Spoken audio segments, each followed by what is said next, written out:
Bonjour Madame Thomas, bonjour Lucas. Bonjour. Donc Madame Thomas, vous êtes professeure au lycée professionnel. Quelle matière enseignez-vous? J'enseigne la vente. D'accord. Depuis plusieurs années, vous êtes instigatrice du projet mini-entreprise. Pouvez-vous nous expliquer de quoi il s'agit? Alors la mini-entreprise, en fait, c'est une entreprise créée par des élèves en collaboration avec l'association EPA, Entreprendre pour apprendre, qui nous permet de fonctionner comme une entreprise avec différents services, différents rôles pour chaque élève, avec une structure pédagogique, administrative. Voilà, c'est comme dans le monde de l'entreprise, le monde réel.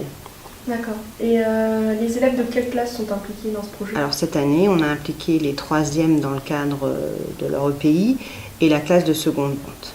D'accord. Comment a fonctionné la mini-entreprise de cette année? C'est-à-dire, à quel niveau? Au niveau, un peu à tous les niveaux. D'accord. En fait, au départ, on s'est mis d'accord sur un produit.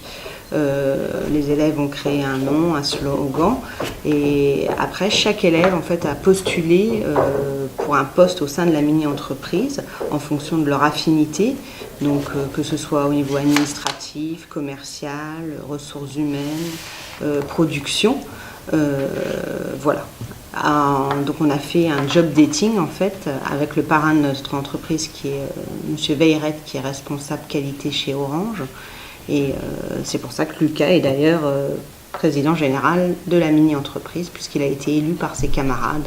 Voilà, sans doute dû à son implication au sein du lycée, dans les associations à l'extérieur, et par rapport à sa notoriété. D'accord. Comme chaque entreprise, est-ce que vous avez dégagé des bénéfices ou au contraire c'était une faillite?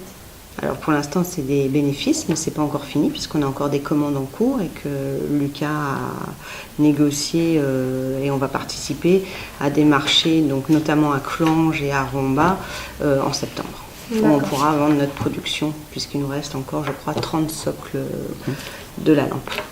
Voilà. D'accord. Du coup, à quoi va servir l'argent gagné? L'argent, déjà, il y a 20% qui va être reversé à une association des bénéfices. Donc, on a choisi la Maison de l'Enfance à Marange-Sélange, puisqu'on a beaucoup d'élèves en fait qui font partie de cette association. Oui. Et le reste va financer des projets. Donc, j'aimerais l'année prochaine emmener par exemple la classe de seconde vente visiter un marché de gros sur le Luxembourg, un peu comme Rungis, un petit peu moins gros, mais au Luxembourg, et peut-être une sortie sur Paris à Versailles. Donc en fait, ça va permettre aux familles d'avoir un budget peut-être moins élevé pour ces sorties. Voilà. D'accord. Donc pouvez-vous nous raconter votre expérience au championnat régional? Alors notre expérience au salon régional, c'était intéressant parce que déjà ça a mis les élèves en concurrence, de voir un petit peu ce qui se faisait à l'extérieur. Et ce qu'on peut retenir de ça, c'est vraiment un très bel esprit d'équipe. Et puis même si on n'a pas gagné cette année de prix, on vient d'avoir le retour qui était très positif. Hein.